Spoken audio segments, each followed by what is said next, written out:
Good morning. Another Sunday ride na naman tayo ngayon mga repa at pupunta tayo ngayon sa isa sa mga magandang tourist spot dito sa Rodriguez, Rizal. At syempre kasama natin ulit ang Team Nice One.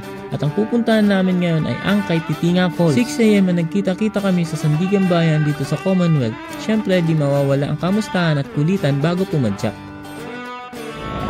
So ayan, kompleto na kami. Dito na si Kuya Gani. Kasama natin sa oras ng pagbabalik. Kuya Cards, Kuya Gani, ang alamat ng butas, nakatigil.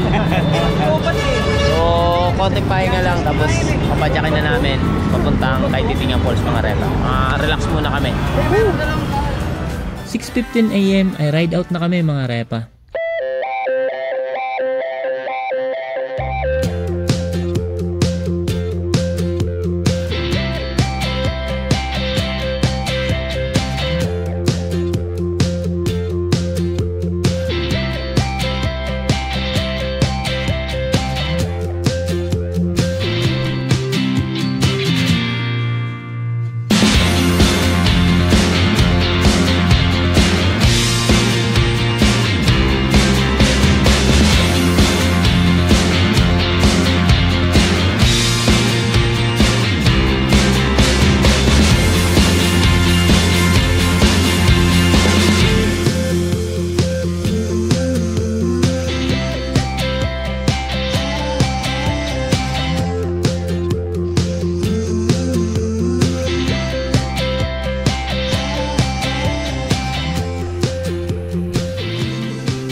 AM ay narating na namin ang terminal ng San Isidro, Rodriguez, Rizal at dito naman kami kakaliwa papuntang kay Titinga Falls. Bago kami pumadyak papuntang falls ay bumili muna kami ng aming pagkain para sa aming tanghalian. Syempre di mawawala ang pantanggal na ginaw, ang gin at ang pulutan. Mamili ay pumadyak na kami papunta sa falls. Binaybay lang namin ang daanang ito hanggang marating namin ang bahay na pag-iiwanan ng bike bago bumaba sa falls.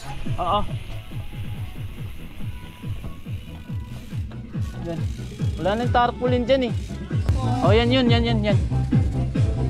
Wala na kasi yung tarpaulin. May tarpaulin yun eh. Tao po.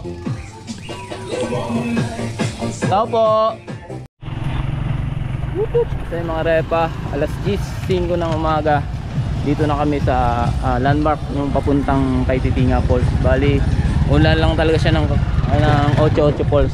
Wala na kasi yung tarpaulin dito eh, kaya medyo lumagpas kami kanina. Rodriguez pa daw to. So ito lang landmark niyan. Tapos ito si tatay. Ano pangalan niya tay? Renante. Renante, hanapin niyo si Kuya Renante dito kung gagawin kayo rito sa kay Titinga Falls. Bago ito lang landmark. Bago magsemento. Kasi wala na yung tarpaulin, medyo hindi mo na makikita eh. Ayun, bago magsemento. Ayan, ito yung bahay. Ito na kami rin magpa-park. May 30 pesos pala na babayaran dito sa park. Kasama na yung bike. Ilang to tayo? Ilang minuto to pababa? 150 lahat. 10 minutes. 10 minutes pababa. May tarik lang medyo ingat-ingat lang. Ayan. May taas. Para makaligo kayo doon. Okay. Ayan si Tatay Renante. Kung magagawi kayo rito, hanapin si Tatay Renante. Siya yung namamahala dito. Isita kayo dyan. Oo, siyempre. Para artista ka. Baka may babatiin ka sa Masbate. Ha? O babatiin ka. Ala, yung kapatid ko lang. So ayan, magbabayad na kami ng 30 pesos per head. 5 tayo. Ito pre, kulang pa? So ayan mga repa, bababa na kami. At bago pala kami pumunta rito ay bumili na kami ng mga kailangan namin. Pagkain, kanin, ulam, meron na kaming dala para dito na kami sa falls kakain. So ayan, alas 10 ng umaga. Pababaan na kami mga repa. Woo! Let's go! May mga 10 minutes daw na lakaran pababa. Yun o. Matarik yung daanan.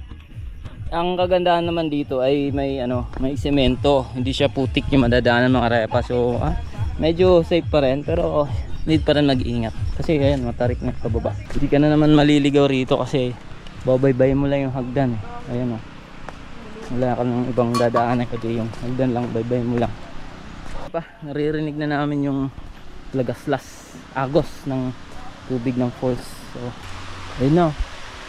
Woo! Kita na sa bungad mga repa. So ayun mga repa, nandito na kami mga 10:35. Narating na namin yung Kaytitinga Falls. At magpapahinga muna kami, kakain, tapos yan, maliligo, tsaka mag-iinom. Tsaka mamaya papalipad tayo ng drone mga repa. Tingnan natin yung view taas. Woo! Relax muna, relax.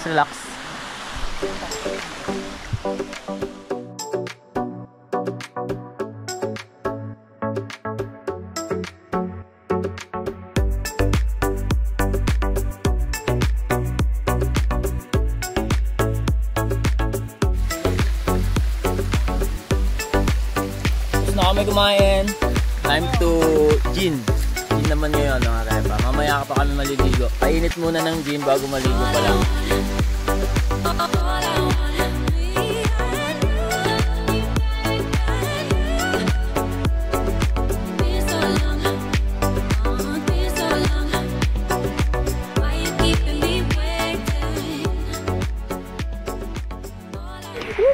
Nabot na kami ng ulan dito.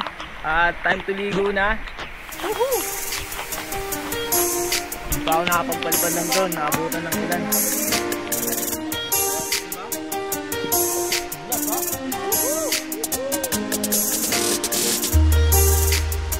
Dito mas maganda maligo kasi sa taas.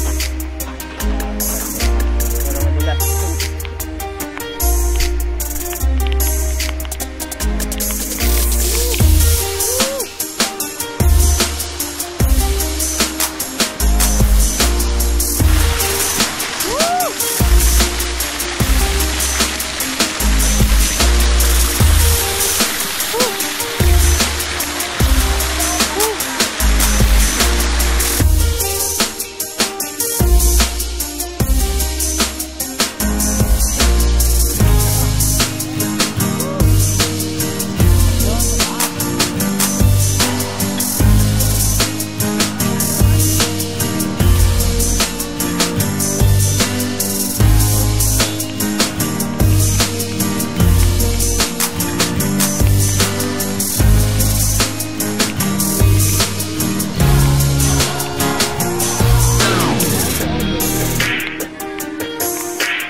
Maligo sa atas, balik to inom na naman.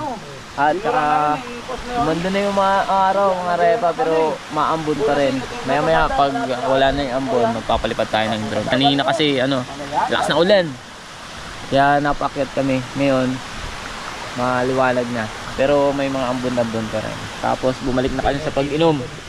Meron pa kaming 1/4 na uubusin. So mamaya drone naman. Try natin.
So well mga repa, uwian na, pack up na kami. Ang oras natin ay saktong alas 2. Pack up na kami mga repa at na-enjoy na namin ang aming ligo rides ngayong linggo dito sa Kaypitinga Falls. Nabot ka rin ulan, tapos yan, bumalik yung araw at nakapag-drone na rin tayo. Syempre nakapag-inom na rin kami at naglinis na rin kami sa aming mga kalat. Syempre kailangan natin linisin yun. At yun, hanggang dito na lang muna ang ating Ligo Ride Adventure ngayon. Kita kayo sa susunod na mga video na upload ko. Whoop whoop! Alright!